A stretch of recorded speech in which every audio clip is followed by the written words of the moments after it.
This is the story about waking up to realizing that there was a whole world within my mind that I had not had any clue existed up until this moment. So, where does the story begin? So, senior year in college, I was very depressed and was feeling shitty all of the time. I was working out with a friend one afternoon and I asked him, "Hey, I'm feeling bad." And this was the first time I ever mentioned this. And I was being very not straight to the point because I wasn't just feeling bad, I was very depressed. And he said, "You should go check out this counselor." I did, and they were really good with me. So I did. I went and signed up for a session with a counselor at UA, University of Alabama. I was like, at first I was like, this is ridiculous. That counselor's not going to teach me anything. This is dumb. This is the absolute dumbest idea I've ever done. I'm sure my friend's right, but this is going to be stupid, blah, blah, blah, blah, blah, blah, right? Just making all these excuses to not to go. So anyway, 2 weeks later, I get to the office and I go through this survey type thing. And they ask me all these questions about way I'm living, like my lifestyle up to that point. And I was telling them that I drank a lot, smoked marijuana a decent amount, and I was hanging out with people that I didn't necessarily like really get along with. I had this girl at the time that I was getting along with very well, and that was a positive part of my life. And I was doing all these different things with my environment that wasn't me at heart. But I didn't know this. So I got to the office, I got to his office, and he mentions to me, after going through the survey and all the questions and answers I provided, he said, "Let me take you through a little guided meditation." I was like, "Oh, this is ridiculous." And, I was like, "Okay, whatever, let's do it." So it went a little something like this. So sit down in a comfortable position, put your hands at your sides. Take a deep breath. Use your diaphragm to fill your lungs and exhale. And do this a couple of times. I'm going to take you on a little journey.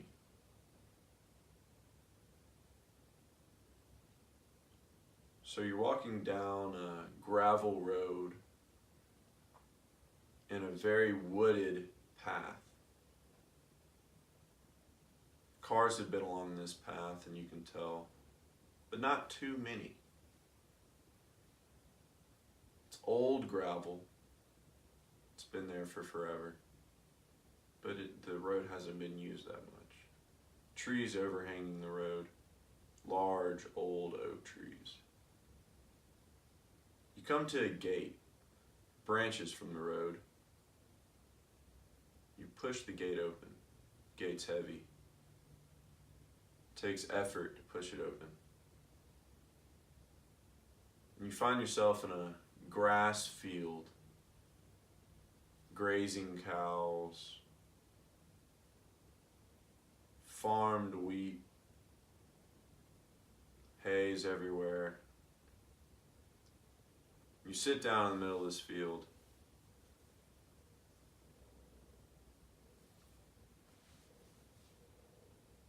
You look around. There's mountains to your right, to your left.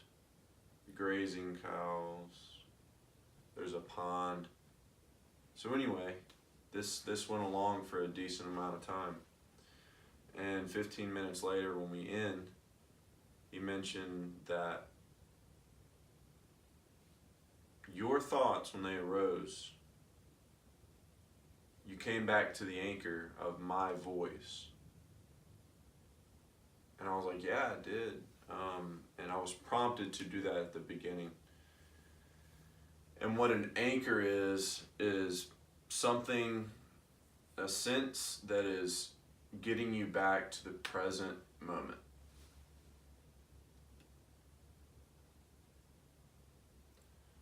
So he mentioned that I could consciously come back to his voice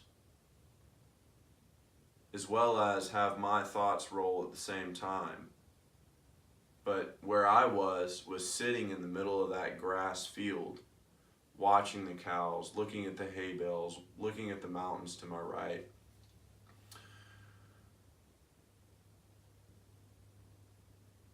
And that created a huge realization for me, which he explained, which was that you're conscious of your subconscious thoughts. You are not your thoughts. If you can see your thoughts go, but then intentionally go back to the anchor, then you're consciously controlling those thoughts that roll. This was a wildly impressive idea, which I thought was an idea at the time.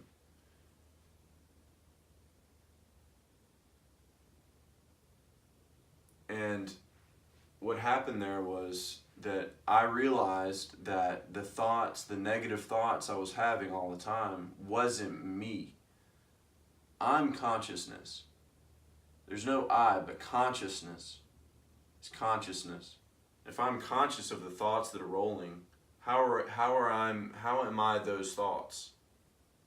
If I can see those thoughts like a story, like a movie, how am I those thoughts? So I had a concentration barrier breakthrough in my mind as well. And from that consciousness and subconsciousness idea, I realized that I could increase concentration if I wanted to, increase focus if I wanted to, without the impediment of thoughts rolling through and me having to focus on those thoughts that are rolling through.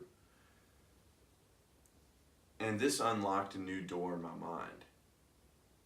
Up to this point, when I was reading books, I could only read 2 lines of a book without losing attention. Like, I would read 2 lines of a book and just like completely lose all train of thought on those 2 lines of the book.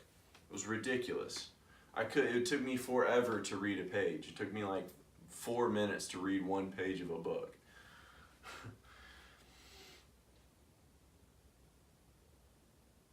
So I left this office with the idea that I am not my thoughts and I can observe my thoughts. So I went to the fraternity house and I had a huge smile on my face, just like so happy that like I had come to this realization. And everybody was wanting to talk to me. Everybody was like, yo, Drew, what's up, man? And I was like, yo, what's going on? How y'all doing? You know, all this stuff like that. And it was just this realization that it was me that was pushing myself away from the others, all my friends.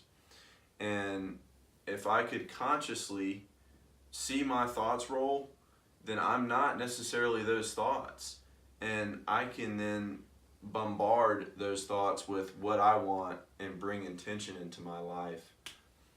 And so that was the first observation and realization that I could harness this consciousness in my mind and see that those thoughts that were rolling were not mine. Thank you so much for listening, and God bless.